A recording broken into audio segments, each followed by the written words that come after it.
Kisako.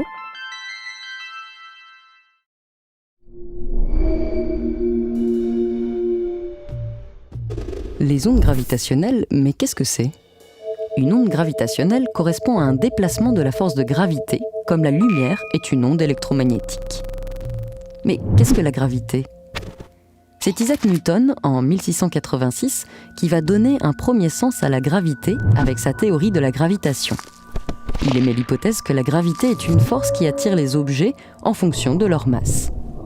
Seulement, en 1916, Albert Einstein va révolutionner notre façon de percevoir l'univers en donnant un nouveau sens au mot gravité dans sa théorie de la relativité générale avec une équation.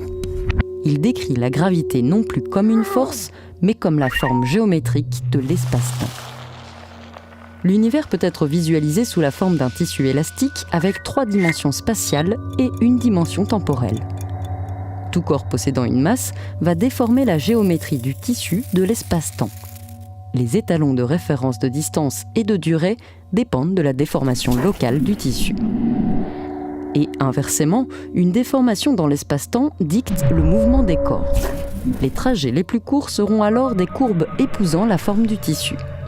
Ainsi, la Terre se déplace au plus rapide, mais comme la présence du Soleil courbe l'espace-temps, la Terre suit la ligne courbée la plus directe qui correspond à un mouvement presque circulaire autour du Soleil.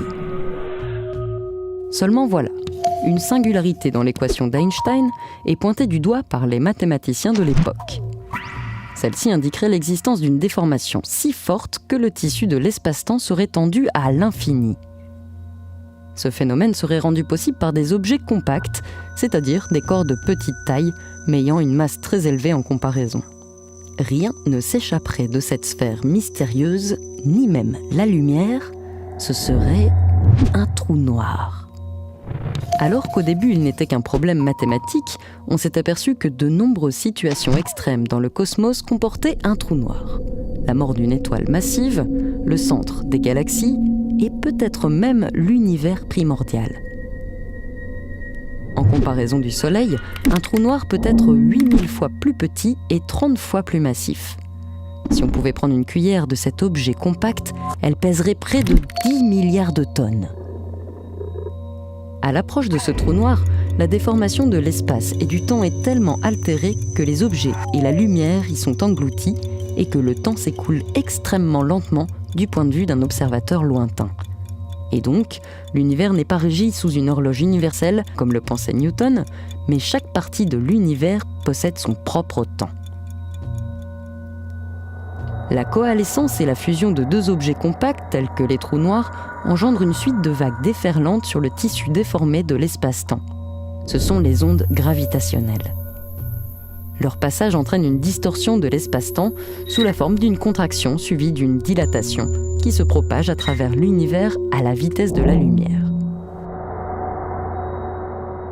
Seulement, depuis la Terre, nous sommes tellement éloignés de la source que les effets ne se font ressentir qu'à l'échelle de l'infiniment petit. En 1974, Hulse et Taylor démontrent par des mesures indirectes l'existence des ondes gravitationnelles. Il faudra attendre 2015, soit un siècle après l'énoncé de la théorie de la relativité générale d'Einstein, pour détecter de manière directe les ondes gravitationnelles provoquées par la fusion de 2 trous noirs il y a plus d'1,3 milliard d'années, et donc par ce fait de prouver l'existence des trous noirs. C'est dans ce but précis que les scientifiques ont fait construire à grande échelle 3 interféromètres laser de Michelson avec des bras longs de 3 à 4 km. Mis en service au début des années 2000, il y en a un basé en Italie sous le nom de Virgo, tandis que les 2 autres se trouvent aux États-Unis sous le nom de LIGO. Ces appareils sont capables de détecter des variations de déplacement de la lumière avec une précision de 10 exponentielle moins 23 mètres, soit 1 billion de fois plus petit qu'un atome. Un faisceau lumineux est envoyé via un laser sur une lame séparatrice qui va diviser le faisceau en 2, chacun allant vers un miroir différent. Après avoir été réfléchi par les miroirs, il se rencontre à nouveau au séparateur avant d'arriver au détecteur. Ce dernier va alors analyser les caractéristiques des ondes lumineuses et sera capable de détecter les différences de chemin empruntées par les faisceaux. Ainsi, dans le cas d'une onde gravitationnelle, la contraction et la dilatation de l'espace-temps va raccourcir et allonger les bras de l'interféromètre, et donc la distance parcourue par le faisceau de lumière sera modifiée. Afin d'aller encore plus loin dans l'étude des ondes gravitationnelles, de nouveaux projets voient le jour, dont l'ELISA.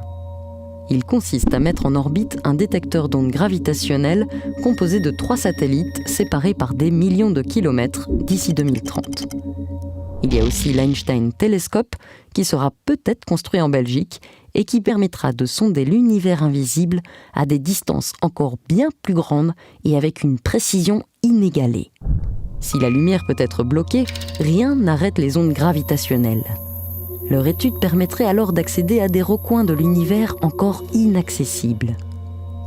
Ces futures technologies devraient nous aider à mieux appréhender la formation et la structure des galaxies et de leur trou noir central, mais aussi l'évolution des étoiles, l'existence de trous noirs primordiaux formés peu de temps après le Big Bang, et pourquoi pas la structure et la nature même de l'espace-temps.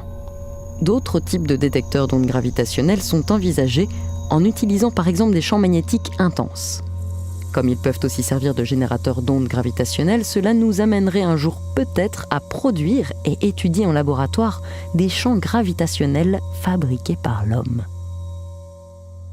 À l'université de Namur, on s'est concentré sur un vieux problème dans la science des ondes gravitationnelles, qui était leur fabrication en laboratoire, et donc l'émission d'ondes gravitationnelles avec des sources humaines, et la détection de ces mêmes ondes.